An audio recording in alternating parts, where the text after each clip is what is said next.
사도신경으로 우리의 신앙을 고백하겠습니다.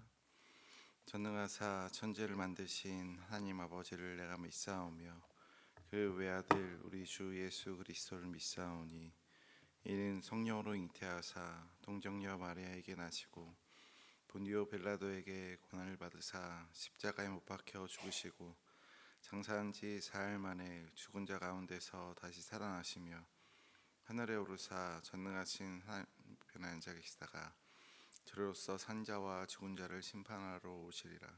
성령을 믿사오며 거룩한 공유와 성도가 서로 교통하는 것과 죄를 사하여 주시는 것과 몸이 다시 사는 것과 영원히 사는 것을 믿사옵나이다. 아멘. 찬송가 365장입니다. 찬송가 365장 마음속에 근심 있는 사람 찬송하겠습니다.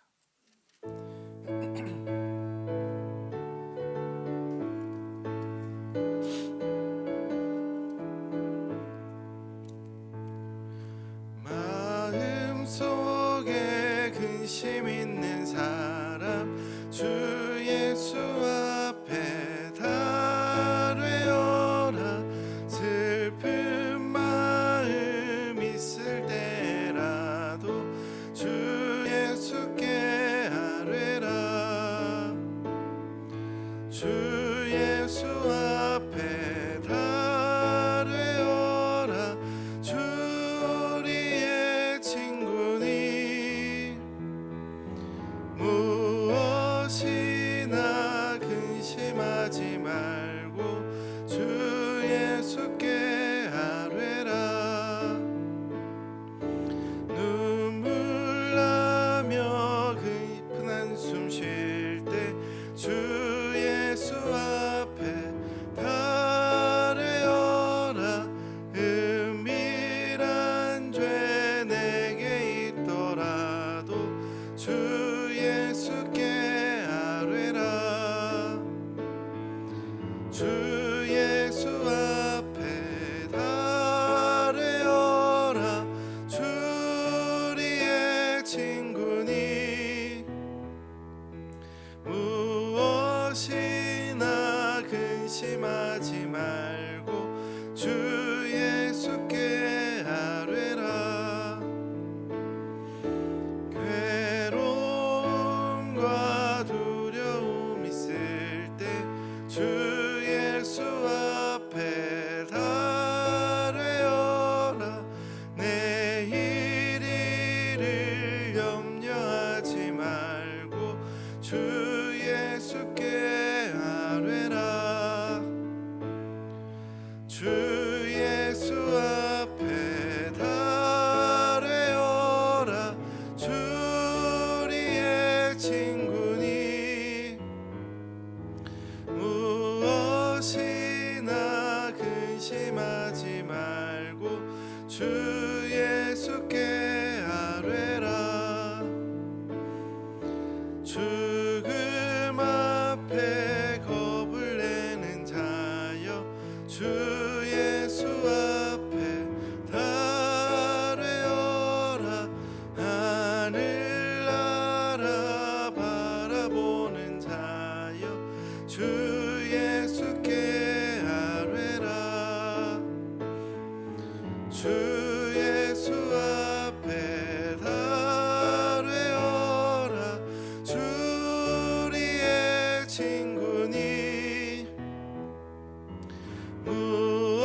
무엇이나 근심하지 말고 주 예수께 아뢰라. 오늘 우리가 함께 볼 말씀 에스더 9장 1절에서 19절입니다.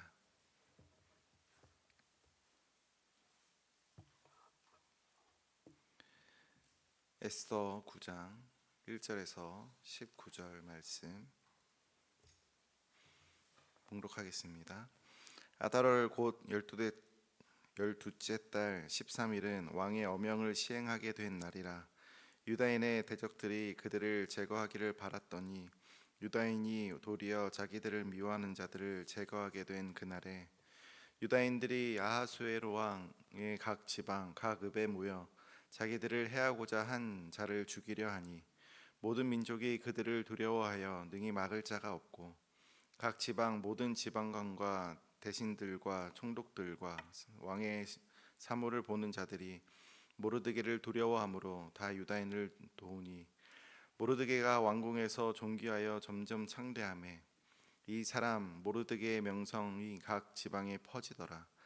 유다인이 칼로 그 모든 대적들을 쳐서 도륙하고 진멸하고 자기를 미워하는 자에게 마음대로 행하고 유다인이 또 도성 수산에서 500명을 죽이고 진멸하고 또 바산다다와 달본과 아스바다와 보라다와 아달리아와 아리다다와 바마스다와 아리세와 아리데와 외사다와 곧 함무다다의 자손이 손자요 유다인의 대적 하만의 10 아들을 죽였으나 그들의 재산에는 손을 대지 아니하였더라. 그날에 도성 수산에서 도륙한 자의 수요를 왕께 아뢰니 왕이 왕후 에스더에게 이르되 유다인이 도성 수산에서 이미 500명을 죽이고 멸하고 또 하만의 10 아들을 죽였으니 왕의 다른 지방에서는 어떠하였겠느냐. 이제 그대의 소청이 무엇이냐. 곧 허락하겠노라. 그대의 요구가 무엇이냐. 또한 시행하겠노라 하니 에스더가 이르되 왕이 만일 좋게 여기시면 수산에 사는 유다인들이 내일도 오늘 조서대로 행하게 하시고 하만의 10 아들의 시체를 나무에 매달게 하소서 하니 왕이 그대로 행하기를 허락하고 조서를 수산에 내리니 하만의 10 아들의 시체가 매달리니라. 아달월 14일에도 수산에 있는 유다인이 모여 또 300명을 수산에서 도륙하되 그들의 재산에는 손을 대지 아니하였고 왕의 각 지방에 있는 다른 유다인들이 모여 스스로 생명을 보호하여 대적들에게서 벗어나며 자기들을 미워하는 자 7만 5천 명을 도륙하되 그들의 재산에는 손을 대지 아니하였더라. 아달월 13일에 그 일을 행하였고 14일에 쉬며 그날에 잔치를 베풀어 즐겼고 수산에 사는 유다인들은 13일과 14일에 모였고 15일에 쉬며 이날에 잔치를 베풀어 즐긴지라.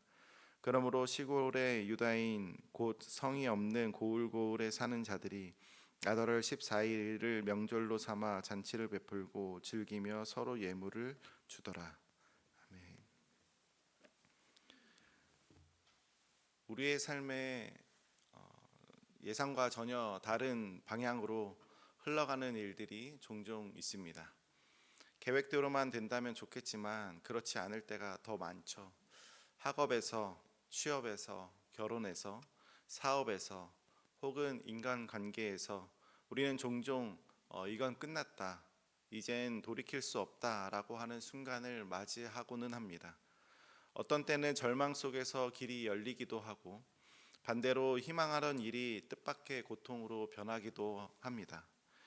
인생은 가끔보다 자주 반전의 연속입니다.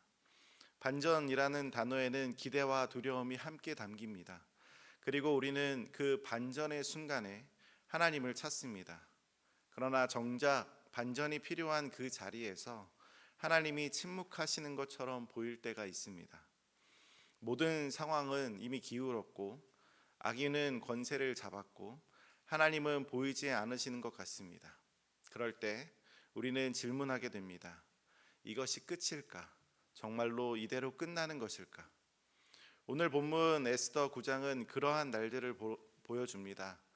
유다인을 향한 멸절의 조서가 시행되기로 정해진 날, 모든 것이 끝날 것처럼 보이던 그날에 놀라운 반전이 일어납니다. 아무도 바꿀 수 없을 것 같았던 현실이 뒤집히고 죽음의 날이 생명의 날로, 절망의 시간이 기쁨의 시간으로 바뀌는 전환의 이야기가 펼쳐집니다.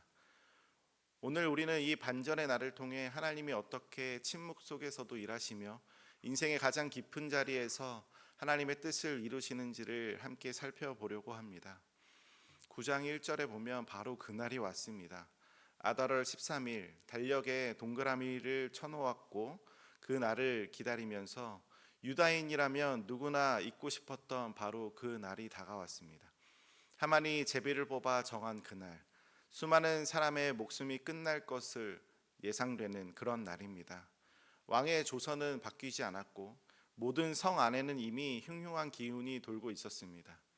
부모는 자녀를 안고 울었고 장사꾼은 문을 닫았습니다. 유다인은 오늘이 자신의 마지막일지 모른다는 공포 속에 숨죽이고 있었습니다. 그런데 하나님은 놀라운 일을 계획하고 준비하고 계셨죠. 아무도 모르게, 아무도 예측하지 못하게 그날이 되자 놀라운 일이 벌어집니다. 유다인을 죽이려 했던 사람들이 도리어 유다인 앞에서 무너지게 됩니다. 모르드게의 명성은 왕궁을 넘어 각 지방에 퍼졌고 모든 관리들과 지방 관료들이 유다인을 두려워했습니다. 하만의 조서가 유다인을 진멸하라고 외쳤지만 또 하나의 조서, 모르드게가 보낸 두 번째 조서가 유다인에게 방어할 권리를 주었기 때문이죠. 누구도 유다인을 감히 해할 수 없었습니다. 유다인은 칼을 들고 서서 자신들의 생명을 해하려 하는 자들을 막아섰고 마침내 원수들로부터 승리하게 됩니다. 수산성에서는 500명이 쓰러졌고 하만의 10 아들마저 죽임을 당했습니다. 그들의 시신은 나무에 매달렸습니다. 에스더는 왕에게 하루 더 연장을 요청합니다. 왕이여, 내 백성을 위협하는 이들의 뿌리를 완전히 뽑게 하소서. 왕은 이것을 허락했고 다음 날 유다인은 다시 한번 생존을 위한 싸움을 벌입니다. 유다인들은 복수에 취하지 않았습니다. 본문은 3번이나 강조하고 있죠. 그들의 재산에는 손을 대지 아니하였더라. 유다인들은 복수와 탐욕을 일삼는 날이 아니라 보호와 절제 가운데 방어한 날이었습니다. 하나님의 백성은 자신을 지킬 수 있었지만 그 이상을 탐하지 않았습니다. 이 싸움은 하나님을 믿는 사람들의 싸움이었고 그래서 복수는 있었지만 약탈은 없었습니다. 이 반전의 흐름을 보고 있으면 우리가 한 가지 이상한 점을 보게 됩니다. 하나님은 단 한 번도 이 본문에서 이름조차 드러내지 않으십니다. 여호와께서 말씀하신 이도 없고 여호와께서 도우사라는 말도 없습니다. 하나님이 이 모든 일을 하셨다라고 명시해 주지도 않습니다. 얼핏 보면 하나님은 침묵하시는 것 같고 마치 사람들끼리 정치와 결단, 왕과 모르드게, 에스더의 전략과 지혜만이 이 역사를 만들어내는 것처럼 보입니다. 그런데 하나님께서 정말 계시지 않은 걸까요? 오히려 그렇기 때문에 더 강하게 느껴지는 무엇인가가 있습니다. 인간은 드러나 있고 하나님의 이름은 감춰져 있지만 그 감춰진 틈 사이로 우리는 하나님의 손길을, 하나님의 역사를 보게 됩니다. 마치 무대 뒤에서 조용히 모든 조명을 조절하고 배우들을 움직이고 장면을 바꾸어 나가는 연출자처럼 하나님은 드러나지 않는 방식으로 이 반전을 준비하고 계셨습니다. 하나님의 이름이 없다는 것은 단순한 누락이 아닙니다. 오히려 독자가 하나님의 일하심을 더 예민하게 바라보도록 만드는 장치이죠. 인간이 보기에는 침묵이지만 믿음의 눈으로 보면 그 침묵은 하나님의 섬세한 개입입니다. 우리가 하나님을 보지 못한다라고 해서 하나님께서 일하지 않으시는 것이 아니죠. 하나님은 이름 없이 일하시고 흔적 없이 역사하시며 가장 조용한 방식으로 가장 결정적인 반전을 준비하고 계십니다. 바로 그 하나님의 침묵이 우리에게는 더 큰 신뢰를 요구하는 시간이 되기도 합니다. 그리고 결국 이 반전의 날은 전쟁으로, 복수극으로 끝나지만은 않습니다. 유다인들은 칼을 내려놓고 서로 모여 함께 음식을 나누고 잔치를 벌이고 예물을 주고받습니다. 아더를 14일 혹은 수산의 경우엔 15일, 그날은 단지 살아남은 날이 아니라 하나님이 함께 하셨음을 기억하는 날로 바뀝니다. 그냥 넘길 수 있었던 하루를 그들은 일부러 기념일을 삼습니다. 왜일까요? 그날을 잊지 않기 위해서입니다. 하나님의 반전은 그저 우연히 찾아온 행운이 아니라는 것을 분명히 고백하기 위해서입니다. 우리를 도우시는 분은 하나님이십니다. 하나님의 반전, 그 반전이 우리를 살렸습니다 라고 하는 그 고백을 기억하기 위해 그들은 잔치를 엽니다. 이것이 바로 불임절의 기원이죠. 그 반전의 날을 기념하는 불임절은 단지 과거에 있었던 승리의 날이 아닙니다. 오늘 그것을 위해 반전의 날을 소망하며 살아가는 우리에게도 여전히 유효한 하나님의 메시지입니다. 하나님은 이름 없이 역사하시고 보이지 않게 다스리십니다. 우리는 종종 하나님이 침묵하신다라고 느끼지만 하나님의 침묵은 결코 무능이 아닙니다. 그것은 하나님만 아시는 타이밍 속에서 가장 깊고 은밀하게 반전을 준비하고 계신다는 증거입니다. 이것은 예수 그리스도 안에서 가장 분명하게 드러납니다. 그분은 아무 죄가 없으셨지만 세상의 모든 죄를 짊어지고 골고다 언덕을 오르셨습니다. 그날 예수님은 침묵하셨죠. 조롱과 침뱉음, 채찍과 못질 앞에서도 아무 말씀 없이 묵묵히 걸어가셨습니다. 사람들은 말했습니다. 하나님의 아들이라면 자신을 구원해보라. 그러나 예수님은 아무 대답도 하지 않으십니다. 그 침묵은 사람들의 눈엔 무기력한 것처럼 보였고 그 십자가는 패배처럼 보였습니다. 해가 어두워지고 땅이 흔들리고 성서의 휘장이 찢기는 그 순간까지도 사람들은 이해하지 못했습니다. 하나님은 어디 계신가? 하나님은 왜 아무 말씀도 없으신가? 하지만 바로 그 침묵의 순간이 하나님의 가장 위대한 반전이 시작되는 자리였습니다. 죄에 대한 심판의 조서는 이미 내려졌지만 하나님은 그 조서 위에 십자가로 용서라는 도장을 찍으셨습니다. 모든 것이 끝날 줄 알았던 그 무덤 속에서 사흘째 되던 아침 주님은 다시 살아나셨고 죽음은 무너졌고 생명이 선포되었습니다. 예수님의 부활은 단지 한 사람의 승리가 아니라 죄와 사망의 권세를 뒤엎으신 하나님의 역사입니다. 그리고 그 반전은 오늘을 살아가는 우리에게도 열려있는 구원의 문이 되었습니다. 오늘 우리가 살아가는 시대 역시 끝나버린 것 같은 현실, 더 이상 바뀔 것 없을 것 같은 절망, 하나님의 이름이 보이지 않는 순간들로 가득할 수 있습니다. 하지만 우리는 기억해야 합니다. 하나님은 오늘도 우리의 삶의 뒤편에서, 우리의 삶의 무대 뒤에서 조용히 일하고 계십니다. 우리가 보지 못하는 곳에서, 우리가 예측하지 못한 방법으로 하나님의 뜻을 이루고 계십니다. 그리고 그 뜻은 예수 그리스도를 통해 이미 우리에게 구원의 반전으로 다가왔고 오늘도 그 구원의 일하심은 계속되고 있습니다. 어느 날 첫째 딸이 슬픔이 변하여라고 하는 걸 들려달라고 하더라고요. 저는 그게 뭔지 몰랐는데 아내가 슬픔이 변하여는 영화부에서 드리는 찬양이라고 하면서 틀어주더라고요. 그 찬양의 가사가 이렇습니다. 슬픔이 변하여 기쁨이 되고 애통이 변하여 축제가 되네. 에스더의 이야기에 정말 딱 맞는 이야기인 것 같습니다. 오늘 우리는 이 말씀 앞에서 한 가지를 기억해야 됩니다. 하나님은 지금도 반전의 하나님이십니다. 반전을 위해 일하고 계십니다. 우리가 이해할 수 없는 고난과 절망 속에서도, 그 고난 속의 침묵의 시간 속에서도 보이지 않는 무대 뒤에서 하나님께서는 놀라운 계획을 준비하고 계십니다. 그 반전은 언제나 하나님의 때에 하나님의 방법으로 찾아옵니다. 그러니 오늘 우리는 낙심하지 않을 수 있습니다. 멈추지 않고 흔들리지 않을 수 있습니다. 결국 그분은 절망을 소망으로, 눈물을 기쁨으로, 죽음을 생명으로 바꾸시는 분이시기 때문입니다.